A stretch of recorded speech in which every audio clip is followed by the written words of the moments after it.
Muito bem, meus amados. Vamos abrir novamente, então, as nossas Bíblias na carta de Paulo aos Romanos. Nós vamos ler aí a partir do versículo 1 novamente, até o versículo 7. Diz assim a palavra do Senhor, Romanos, capítulo 1, versículo 1.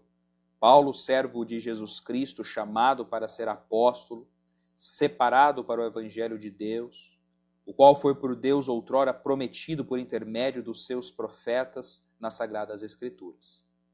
Com respeito a seu filho, ao qual, segundo a carne, veio da descendência de Davi, e foi designado Filho de Deus com poder, segundo o Espírito de Santidade, pela ressurreição dos mortos, a saber, Jesus Cristo, nosso Senhor, por intermédio de quem viemos a receber graça e apostolado por amor do seu nome, para a obediência por fé entre todos os gentios, de cujo número sois também vós chamados para serdes de Jesus Cristo.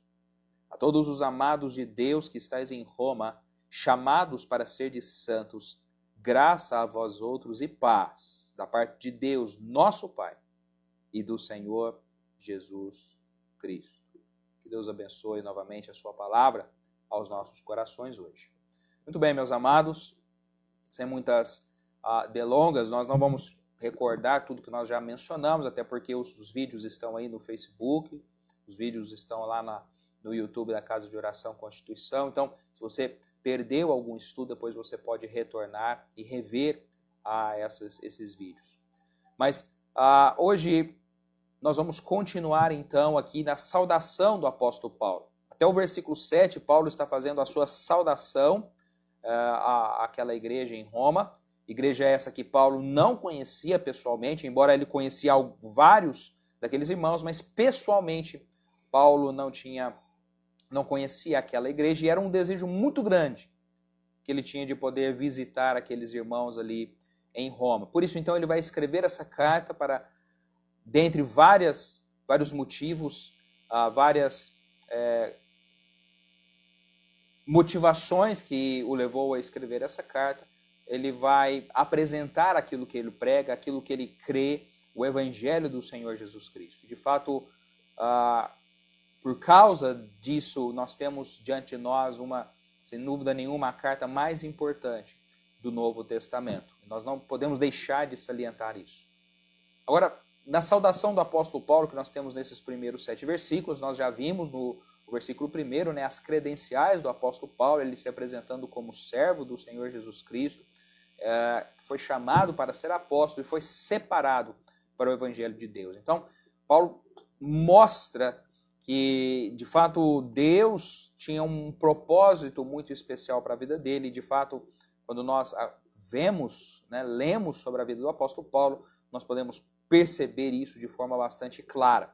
Depois o apóstolo Paulo, então, vai começar a falar do evangelho, que de fato é o conteúdo de toda essa carta, onde todas as verdades que ele vai apresentar aqui estão girando em torno do evangelho. E o que é o evangelho? São as boas novas, são as boas notícias da parte de Deus aos homens. E Paulo, então, ele começa nos versículos, nós já estudamos, versos 2 a 4, ele vai nos apresentar primeiramente a origem desse evangelho, de uma origem antiga e de uma origem divina, o evangelho de Deus, que já havia sido, então, revelado em algumas partes lá no Antigo Testamento pelos santos profetas. Então, é um evangelho que tem origem divina e uma origem antiga também. Depois ele vai nos apresentar o conteúdo do evangelho no versículo 3, que é acerca, a respeito do Senhor Jesus Cristo. E sobre o Senhor Jesus Cristo, ele vai destacar a sua humanidade, porque ele veio como descendência de Davi,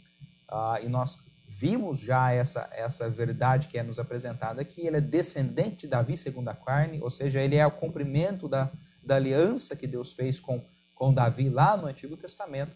Mas ele também, o evangelho vai demonstrar a divindade do Senhor Jesus Cristo, revelando que de fato ele é filho de Deus, por causa da sua ressurreição. E aqui está então a terceira parte do evangelho, que é o poder.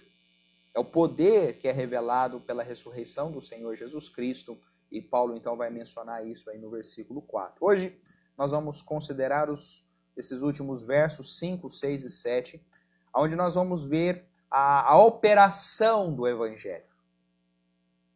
a operação do Evangelho, a dinâmica do Evangelho. Quais são os privilégios do Evangelho e quais são os propósitos do Evangelho. Então, esses serão os dois tópicos que nós vamos estar tratando. A operação do Evangelho, como o Evangelho funciona, e nós vamos ver isso através, então, desses dois tópicos, privilégios e propósitos do Evangelho. Então, vamos começar a considerar isso. Versículo 5, Paulo ele vai mostrar, então ele está continuando a sua saudação, embora nós estamos dividindo o texto por questões didáticas, né, para ficar de fácil entendimento. Contudo, isso tudo aqui faz parte da saudação. Então, devemos ligar sempre o versículo, um versículo ao outro. Aqui Paulo está falando isso tudo dentro da sua saudação. Então ele terminou no versículo 4, falando a respeito da ressurreição do Senhor Jesus Cristo, a saber, Jesus Cristo, nosso Senhor, por intermédio. Aí o versículo 5 começa dessa forma. Por intermédio de quem? De quem? Do Senhor Jesus Cristo. Foi por intermédio do Senhor Jesus Cristo que Paulo vai receber, então, os privilégios do Evangelho. O que Paulo recebeu como privilégio do Evangelho? Duas coisas. Ele recebeu graça e apostolado. Graça e apostolado. Então, essa é as primeiras verdades que nós gostaríamos de tratar aqui. Quais são os privilégios do Evangelho? E o apóstolo Paulo, de uma forma particular para ele vai dizer, olha, eu recebi, por causa do Evangelho, por intermédio do Senhor Jesus Cristo, graça e apostolado. O que é a graça? Esse é um assunto importante que vai ser desenvolvido ainda aqui na carta aos Romanos, nos capítulos posteriores, que nós ainda vamos estudar, se o Senhor assim permitir. Graça está relacionado com Deus concedendo aos homens, Deus concedendo, no caso aqui ao apóstolo Paulo, a salvação, um propósito. Então a graça é um privilégio que Deus concedeu ao apóstolo Paulo. Graça nunca está relacionada a mérito próprio. Não que Paulo mereceu, não que Paulo fez alguma coisa para receber, não. Graça sempre está relacionado a Deus conceder favor a pessoas que não merecem. Graça é Deus dar, conceder misericórdia, conceder salvação, conceder perdão, conceder justificação. Tudo isso nós vamos ver ainda nessa carta aos Romanos. Há pessoas que não merecem nada da parte de Deus. Então isso é muito importante, e isso deve ficar bastante claro. E Paulo reconhecia isso. Olha, foi por intermédio de Cristo que eu recebi essa graça. É um privilégio. Então o Evangelho, meus amados, fala de graça. E a graça é um privilégio do Evangelho. Quando Deus ele vai agir a favor do homem, sem que de fato o homem mereça, sem que de fato o homem seja o objeto merecedor, que o homem tenha feito alguma coisa para receber algo da parte do Senhor. Então, que isso fique claro para nós. E Paulo deixa e mostra esse privilégio. Olha, pela graça. Foi pela graça que eu recebi, que eu tenho o privilégio de pregar o Evangelho. Agora, não somente isso, Paulo ele vai continuar aí no versículo 5, e apostolado por amor do seu nome. Paulo ele tinha o privilégio, recebeu o privilégio pela graça e também recebeu o apostolado da parte de Deus. Aqui é algo muito importante, meus amados, que nós precisamos considerar. O apostolado, e nós já falamos sobre apóstolos, quando nós tratamos aí o versículo 1, se você depois pode rever. Paulo ele teve um chamado especial para o apostolado. Apostolado nós vimos aqui dentro das Escrituras, são aqueles homens que foram escolhidos diretamente por Deus, homens que viram o Senhor Jesus Cristo, homens que andaram com o Senhor Jesus Cristo aqui na terra, homens que viram o Senhor Jesus Cristo pós-ressurreição. Então tudo isso eram condições necessárias para que uma pessoa pudesse ser designada, chamada de apóstolo. Nem todos os que andaram com o Senhor Jesus Cristo e viram o Senhor Jesus Cristo depois da ressurreição foram chamados apóstolos. O apóstolo Paulo deixa isso muito claro. Houve uma ocasião em que mais de 500 pessoas, 500 discípulos viram o Senhor Jesus Cristo ressuscitado, mas eles não foram chamados de apóstolos, eles foram chamados de discípulos. Então o apostolado faz parte de um chamado exclusivo de um discípulo. Dentre os discípulos de Cristo, ele escolhe alguns e os designa como apóstolos. Eram dons fundamentais, dons necessários. Foram através desses homens que a igreja do Senhor Jesus Cristo ela foi formada, foi construída, foi edificada. Então tudo isso está relacionado a apóstolos, nós já falamos sobre isso. Mas Paulo então recebeu esse privilégio de ser chamado apóstolo. Quando lá no caminho para Damasco, ele vai então ser salvo diretamente por intervenção direta do Senhor Jesus Cristo. E ele então ali vai ser separado para ser um vaso escolhido pelo Senhor Jesus Cristo, para sofrer e para levar o nome do Senhor Jesus Cristo aos gentios. E aqui o apóstolo Paulo vai fazer menção desse nome, porque ele diz, olha, apostolado por amor do seu nome. Por amor do seu nome. Então agora Paulo era um apóstolo que pela graça e por amor ao nome do Senhor Jesus Cristo estava tendo o privilégio de ser usado pelo Senhor. Então o Evangelho, meus amados, fala de privilégios. Hoje, como nós já afirmamos, não há mais apóstolos, mas há servos, há pregadores, há aqueles amados que têm o privilégio de servirem ao Senhor, e todos os salvos, todos os discípulos de Cristo têm o privilégio de servirem ao Senhor por amor do seu nome. E caso de fato eu e você não estejamos servindo ao Senhor, nós estamos perdendo esse privilégio. É um privilégio. A graça todos os salvos têm, e o privilégio de servir ao Senhor, como Paulo tinha. Não como apóstolo, como Paulo foi, mas como servos, como ele mesmo se denomina no versículo 1 do capítulo 1, nós temos também esse privilégio. Então, o Evangelho traz esses privilégios de nós podermos servir ao Senhor dessa forma, de nós podermos receber a graça salvadora do Senhor dessa forma. Agora, continuando aí, do final do versículo 5 até o versículo 7, Paulo vai tratar agora dos propósitos do Evangelho. Os propósitos do Evangelho. E eu gostaria de destacar aqui, meus amados, 3 propósitos do Evangelho. Falamos dos privilégios do Evangelho. Vamos falar agora então dos propósitos do Evangelho. E esses propósitos estão relacionados em Deus chamando pessoas, convidando pessoas para serem seus discípulos. E é sobre isso que nós vamos considerar o propósito do Evangelho. O Evangelho de Deus, essas boas novas de Deus que são anunciadas aos homens para que esses homens sejam salvos. Esses homens são salvos para propósitos. Deus não simplesmente vai perdoar pecados, vai salvar pessoas para que essas pessoas continuem da mesma forma, se portem da mesma forma, continuem agindo da mesma forma ou continuem vivendo as suas vidas para si mesmos. Deus agora ele vai mostrar, Deus agora ele vai trazer propósitos novos para essas vidas.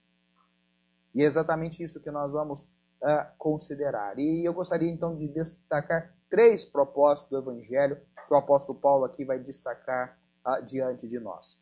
O primeiro propósito, aí no final do versículo 5, ele diz, para a obediência por fé entre todos os gentios. Para a obediência por fé entre todos os gentios. A primeira verdade que nós gostaríamos de destacar, então, o primeiro propósito do Evangelho aqui, é que Deus chama pessoas dentre as nações. Deus chama pessoas dentre as nações. Isso é algo muito importante, que Paulo aqui vai escrever a esses irmãos em Roma? O evangelho do Senhor Jesus Cristo, agora ele ultrapassa as barreiras nacionalistas dos judeus, ultrapassa a religiosidade do judaísmo, e agora o evangelho, principalmente instrumentado pelo apóstolo Paulo, vai atingir outras nações, atingiu já outros países, visto que muito provavelmente essa carta aos Romanos foi escrita no final da terceira viagem missionária, ou seja, Paulo já havia atingido, levado o evangelho para a Europa e para vários países da Grécia. Vários lugares receberam já o evangelho, várias pessoas foram chamadas pelo evangelho de Deus. E agora Paulo fala então que Deus chama, um dos propósitos do evangelho é chamar pessoas entre todas as nações. Notem o final do versículo 5, entre todos os gentios. Isso é importante. Aparentemente, se você ler o versículo 13, nós vamos chegar lá no versículo 13 aqui desse capítulo 1, a maioria dos cristãos da igreja romana eram gentios. O que é um gentio? Gentio é uma pessoa não judeu. Então, ou seja, aquele que não nasceu judeu, não nasceu em Israel, não é descendente de judeu. Todos esses são gentios. Nós, brasileiros, se não descendentes de judeus, somos gentios. Ou seja, todas as demais nações fora dos judeus são os gentios. É assim que a Bíblia, ou melhor, é a palavra que era usada naquele tempo para tratar das nações que não são dos judeus. Dos povos, das raças que não são judeus. São chamados de gentios.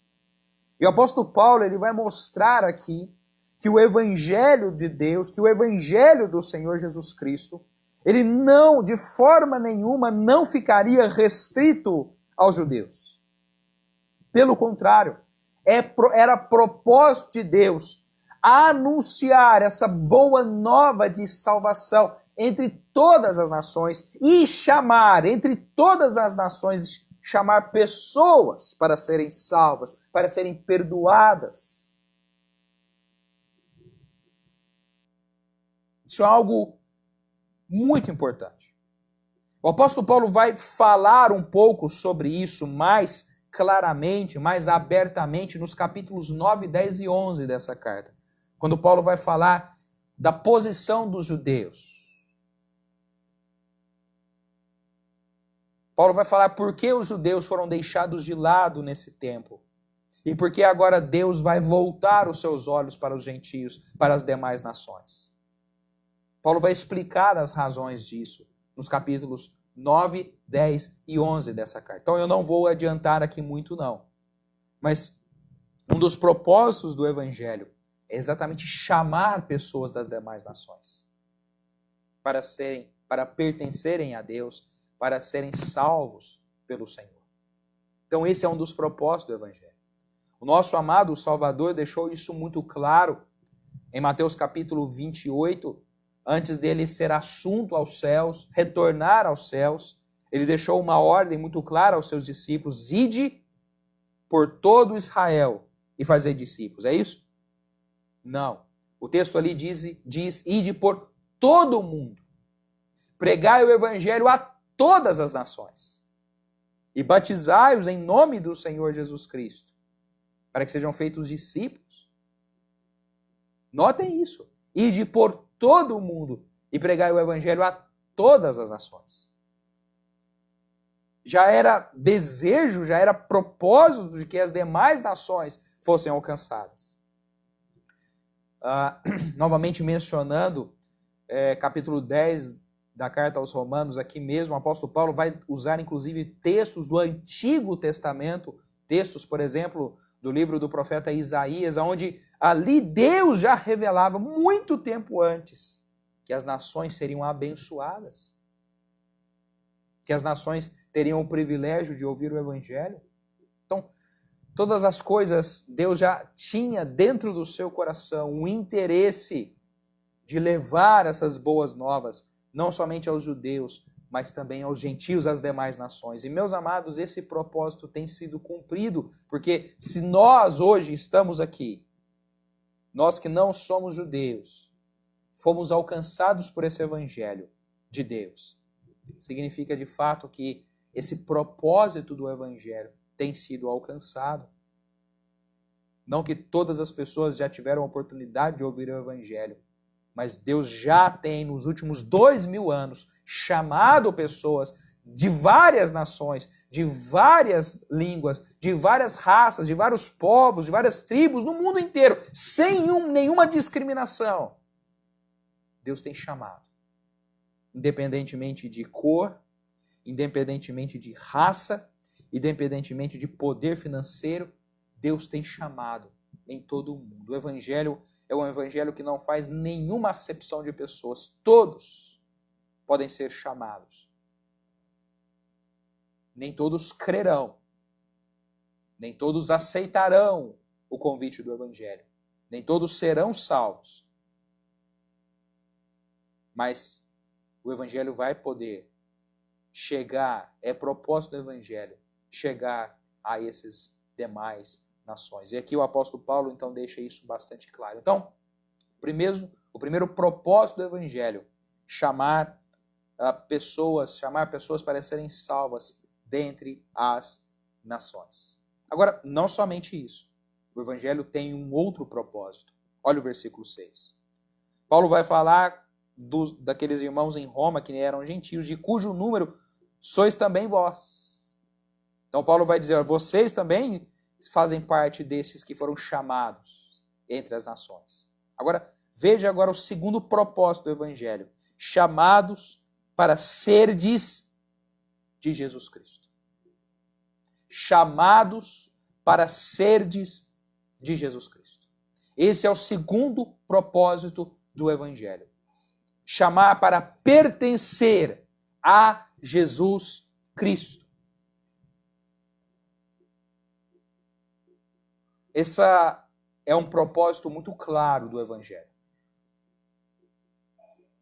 O que nós temos aqui, meus amados, é Cristo formando a sua igreja. Essas pessoas que vão sendo salvas, vão sendo chamadas dentre as nações, elas vão sendo acrescidas, acrescentadas à igreja de Cristo, são acrescentadas ao corpo de Cristo, que é a linguagem que muitas vezes é utilizada no Novo Testamento para falar de igreja. E novamente aqui, deixe-me fazer um parêntese. Igreja não significa, no Novo Testamento, igreja não significa prédio. Um lugar definido, como muitas vezes no nosso dicionário pode definir igreja como um lugar de culto religioso. Não, igreja não é um lugar físico. Igreja, no Novo Testamento, significa pessoas reunidas em nome do Senhor Jesus Cristo. Independentemente de onde estejam. Independentemente se estão em um lugar definido, ou se estão no meio de um parque, ou se estão debaixo de uma árvore, não importa onde estão pessoas reunidas em nome do Senhor Jesus Cristo.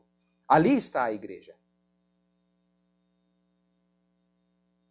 Meus amados, o que temos diante de nós é uma verdade preciosa, pertencer a Cristo, não pertencer a uma religião, não pertencer a uma denominação, não pertencer a alguém, não precisar responder a seres humanos, falhos como nós. Pertencer a Cristo, é isso que o Evangelho chama.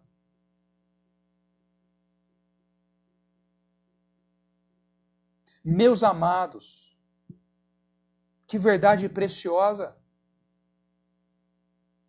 Infelizmente, essa verdade tem sido profundamente esquecida nos nossos dias pelos cristãos. Você e eu não pertencemos a um grupo religioso separado. Você e eu não pertencemos a uma denominação. Nós pertencemos a Jesus Cristo. Todos aqueles que foram salvos, foram lavados, seus pecados foram perdoados, pertencem ao Senhor Jesus Cristo, é a Ele que servimos, é a Ele que nós devemos obedecer.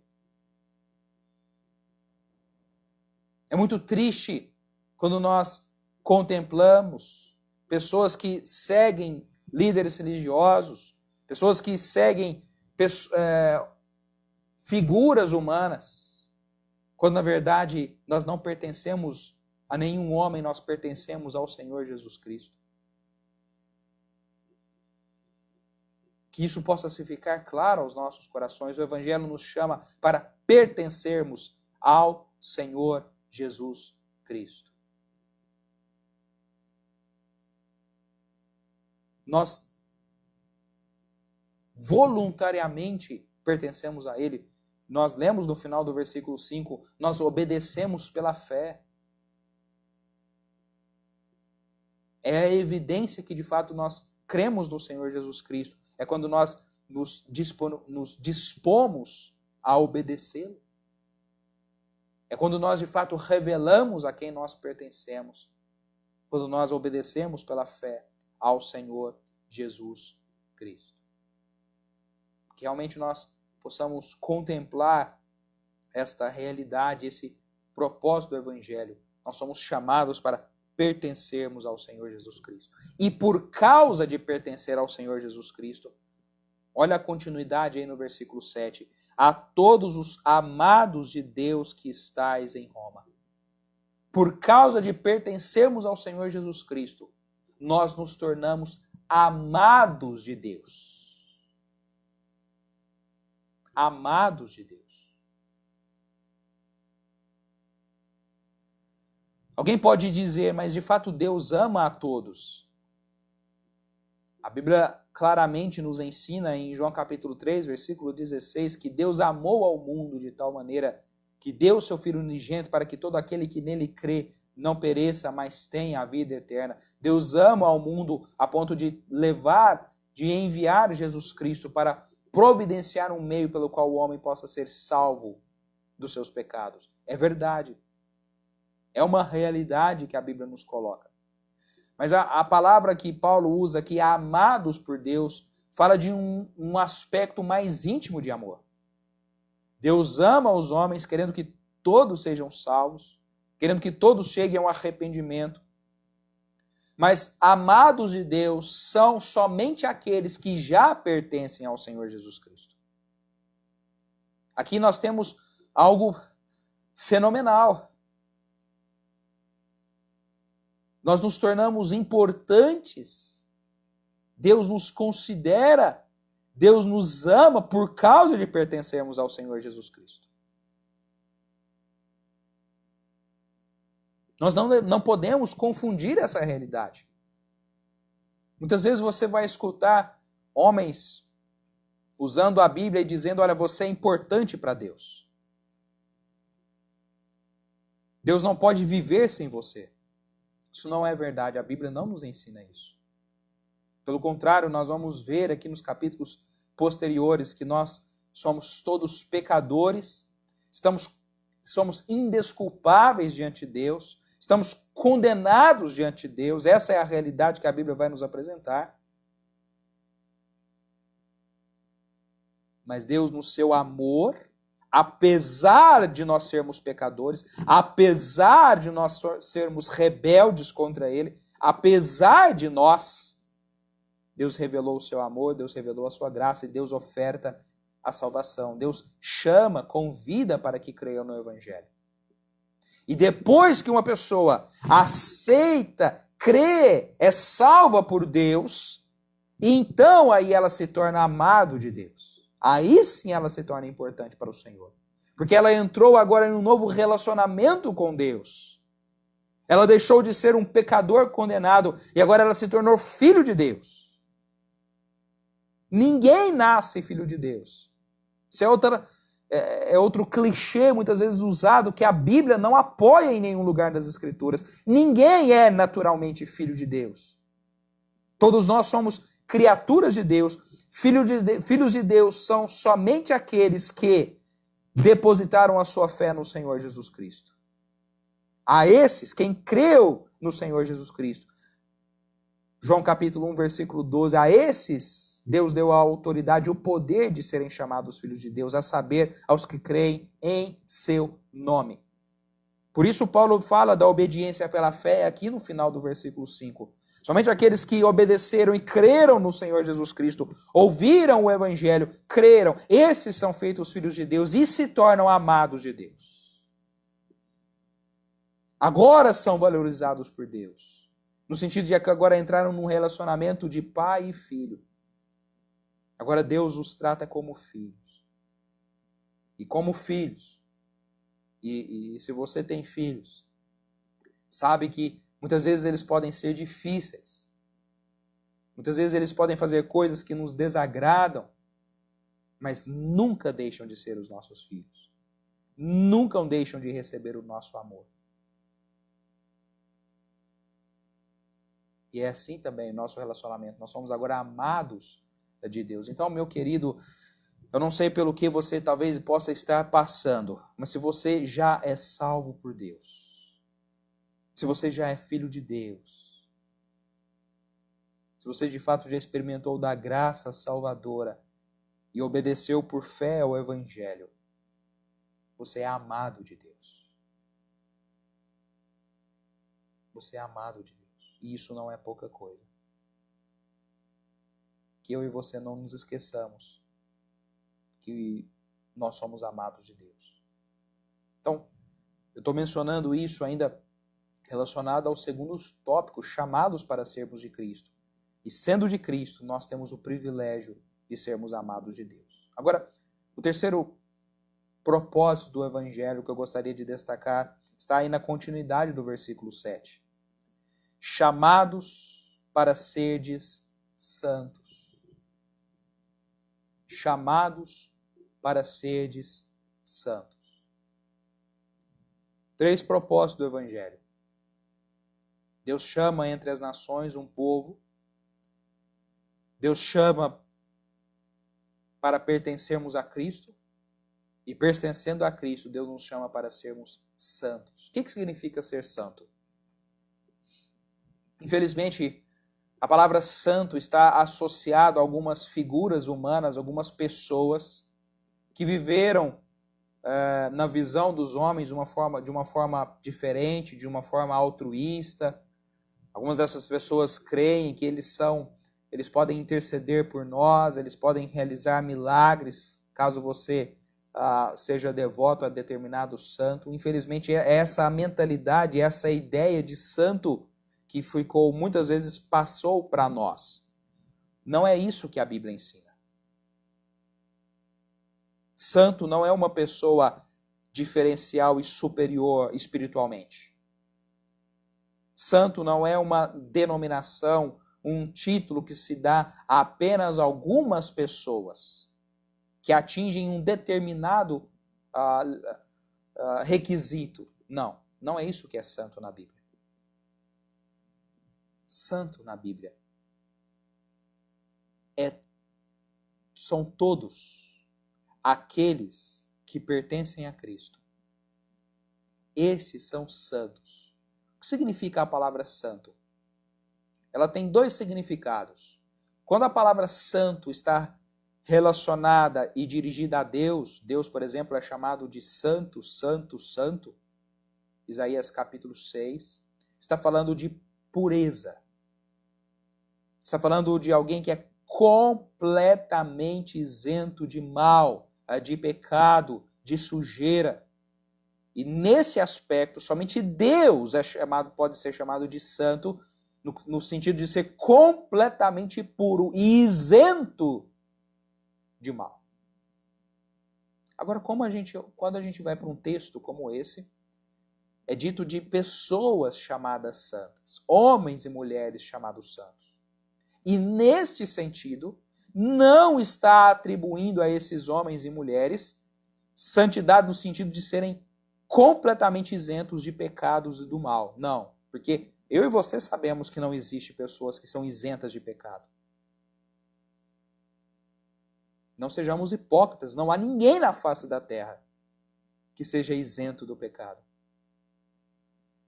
A palavra santo aqui, quando está relacionada a um homem, a uma mulher, significa separação. Uma pessoa que foi separada por Deus e que foi separada para Deus. Então, aqueles que foram chamados pelo Evangelho, creram no Evangelho, então agora eles pertencem a Cristo, foram chamados para pertencer a Cristo. Como resultado disso, eles são chamados para serem santos, ou seja, separados para viver uma vida de acordo com a vontade de Cristo. É isso que significa santo aqui. Todos aqueles que ouviram o Evangelho de Cristo, reconheceram o seu estado de pecadores diante do Senhor e reconheceram que somente há salvação na cruz do Senhor Jesus Cristo, na obra redentora que ele realizou sobre a cruz do Calvário, e você confia no Evangelho, você pertence a Jesus Cristo, você é salvo, tem todos os seus pecados perdoados, e você agora é chamado para pertencer a Cristo e chamado para ser santo, separado para viver de uma forma que agrade ao Senhor. Ou seja, todos os verdadeiros discípulos também são santos. Todos os verdadeiros cristãos são chamados para serem santos. Não é, como disse e repito, não é uma condição de um requerimento para algumas determinadas pessoas. Não. Todos os salvos, todos os discípulos de Cristo são chamados para serem santos. Então, santidade não é um título exclusivo para determinadas pessoas, mas um modo de vida pelo qual nós somos chamados. De viver uma vida separada para o Senhor, separada para agradar ao Senhor Jesus Cristo.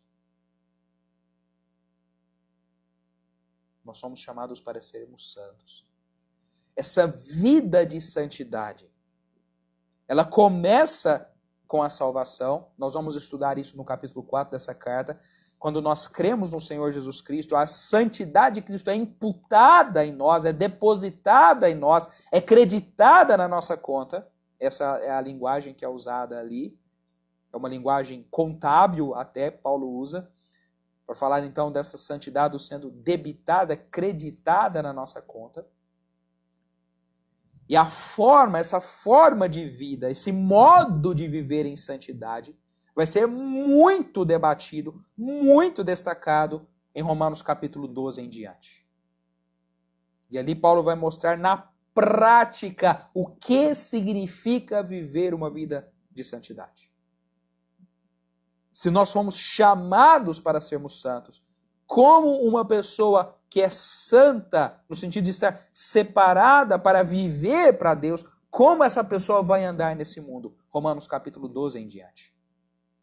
Então eu não vou entrar nisso aqui agora, mas Paulo vai mostrar que um dos propósitos do Evangelho é que os verdadeiros salvos, que pertencem a Cristo, que foram chamados pelo Evangelho, foram chamados para pertencer a Cristo, são também chamados para serem santos e desta forma vão viver uma vida de santidade que honra e glorifica o nome do Senhor. E Paulo vai falar muito sobre a vida prática do cristão, Romanos 12 em diante. Então veja como Paulo aqui, nessa saudação, ele quase que vai dar o esboço da carta para nós. Todos os assuntos que Paulo vai desenvolver e vai desenvolver bastante nos próximos capítulos, nos próximos versículos. Ele já menciona aqui um pouquinho de todas essas coisas que ele vai abordar no decorrer desta carta. Então o Evangelho, ele traz privilégios. Somos salvos pela graça para sermos servos de Cristo. Somos amados de Deus, mas também o Evangelho ele tem os seus propósitos de chamar pessoas para serem salvas dentre todas as nações, em todo o mundo, chamando para pertencerem a Cristo e dessa forma chamando para serem santos. Então, esse é o resultado, é a operação do verdadeiro evangelho. Há muitos evangelhos falsos. Há muitas mensagens falsas. Mensagens que priorizam, por exemplo, a prosperidade de vocês, tanto financeira, principalmente, material. Há muitas mensagens falsas que priorizam vários aspectos da nossa vida. O verdadeiro evangelho, ele vai produzir santidade e obediência. Se você não vive uma vida de santidade, de obediência a Jesus Cristo, provavelmente você creu no evangelho errado. O apóstolo Paulo vai falar sobre isso em Gálatas, no capítulo 1 da sua carta, quando ele fala de um evangelho falso, de um evangelho que é maldição. O verdadeiro evangelho produz obediência, produz santidade, porque a pessoa, ela pertence, quando ela crê no evangelho, ela se torna pertencente a Jesus Cristo. E por amor ela vai querer servir e obedecer ao Senhor Jesus. E Paulo termina então essa saudação no finalzinho do versículo 7, dizendo: graça a vós outros e paz da parte de Deus, nosso Pai, e do Senhor Jesus Cristo. Graça e paz. Graça e paz é uma saudação muito comum usada pelo apóstolo Paulo em todas as suas cartas. Graça é a saudação para os gentios. Paz é a saudação para os judeus. Paulo, então, ele direciona essa carta a todos os povos. E Paulo fala graça e paz. E ele vai terminar dizendo da parte, não dele, da parte de Deus, nosso Pai. Notem essa expressão, nosso Pai. Nosso Pai não significa que todos são salvos e que Deus é Pai de todos. Não. Lembrem-se que Paulo está escrevendo essa carta a uma igreja de salvos. Por isso ele usa a expressão nosso Pai.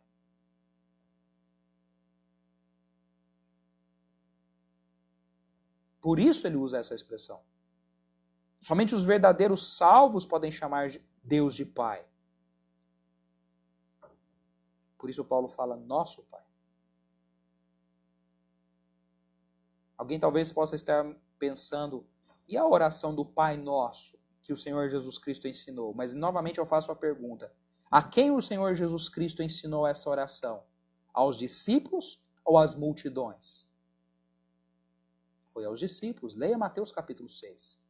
Embora as multidões estivessem perto, mas ele ensinou aquela oração de forma particular aos seus discípulos. Por isso, ele podia dizer, Pai Nosso que estás nos céus. Com relação às multidões, você pode ler depois João capítulo 8, quando ele vai falar para aquelas multidões, o vosso pai é o diabo. Porque vocês não creem em mim. Então não sejam iludidos. Deus é Pai somente daqueles que pela fé creem em Jesus Cristo como seu Filho. Deus não é Pai de todos. Somente daqueles que pela fé. Por isso Paulo escreve da parte de Deus, nosso Pai. Porque ele está escrevendo a pessoas que já haviam crido no Evangelho. E do Senhor Jesus Cristo. Dessa forma, então, Paulo termina essa saudação. A maior, mais longa saudação que nós encontramos nas cartas do apóstolo Paulo, mas que traz para nós vários ensinos preciosos e fundamentais. Ensinos esses que Paulo vai desenvolver ainda mais no decorrer da sua carta. Nós vamos terminar por aqui, meus amados. Que Deus abençoe a sua palavra aos nossos corações nesse dia. Que realmente a sua palavra possa fazer diferença em nós e que o Evangelho de Deus possa de fato ser crido entre nós. Que você possa compreender que Deus o chama para pertencer a Cristo e para ser santo. E que cada um de nós possamos obedecer pela fé a esse chamado através do Evangelho do Senhor Jesus Cristo. Que Deus nos abençoe. Vamos orar. Pai, louvamos o Teu nome porque nós podemos aproximarmos do Senhor. Louvamos o Senhor pela Tua palavra. E, ó Senhor, que de fato ela possa ter guarida em nossos corações, ó Pai. Que essas verdades preciosas a respeito do Evangelho, os seus privilégios e os seus propósitos, possam ser compreendidos por nós. E desta forma, Senhor, crendo no Evangelho, possamos viver vidas de santidade que agradam ao Senhor. E para aqueles que provavelmente ouvirão essa mensagem, ó Pai, que ainda não são salvos, ó Senhor, suplicamos que o Senhor os salve pelo poder do Teu Santo Espírito, falando a esses corações. Amado Deus, obrigado novamente por essa oportunidade. Que o Senhor possa abençoar, guardar cada amigo, cada irmão, pelo Teu poder, pela Tua graça, pela Tua misericórdia, Senhor. Continue lembrando de nós, continue lembrando do nosso povo, da nossa nação. Que apesar de tudo, ó Senhor, nós possamos continuar testemunhando com fidelidade do Senhor. Obrigado, ó Pai amado, novamente por esse tempo. E oramos com gratidão no nome do Senhor Jesus Cristo. Amém. Muito obrigado, meus amados. Que Deus possa abençoá-los. E se o Senhor permitir, no próximo domingo, nós vamos continuar, então, os nossos pensamentos aqui na carta aos Romanos. Que Deus possa nos abençoar e tenhamos uma boa semana.